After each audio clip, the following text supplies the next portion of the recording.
Jæja, góðan daginn. Jæja.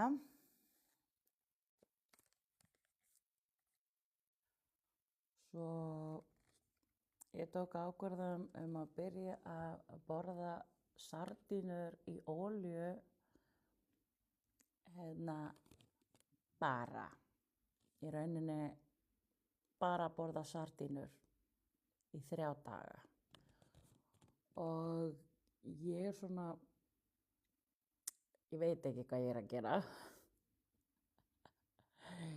En náttúrulega ég að reyna að fína þetta ketósis sem verið að tala Ég veit ekki af hverju, ég alltaf að horfa svona podcast, vídeó sem að tala þetta ketósis. Og ég hugsa, hvernig þessi ketósis? Svo var ég að hlusta einhverju lækni í einhver svona vital tala þetta. Ég með lóðskortur af járni og ég ekki einu sinni með þessu tæki til að mæla ef ég komin í ketósismód.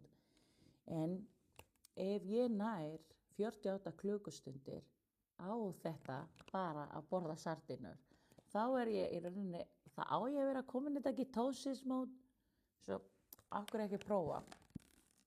Og margir segja að sardínur ógeðsleg, en mér finnst sardínur alveg í lagi og meira að segja ég búin að vera mjög sjúk í að borða sardínur á kvöldi til. Ég veit ekki hvað það sem líka með minn skortur við, en já, það bara búið að vera að ég þarf einhvers konar sardínur og þessi sardínur svona, ég veit ekki, bara af eitthvað olíu og eitthvað fíta og næringagildi 100 grömm.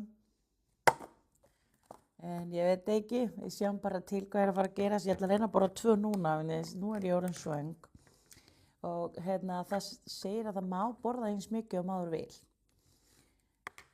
En svo það þú veist, eftir að búin að vera að gera intermittent fasting, þá ég ekki að borða 16 klukkustundir og stundum ekki í 20 klukkustundir. Og núna ég að fara að gera eitthvað svona, þetta weird, þetta svona smá weird, þú veist. Það líkt að byrja skringilega, en þetta allt í lagi. Ég meina Bónus að selja þetta, það þýðir að þetta allt í lagi.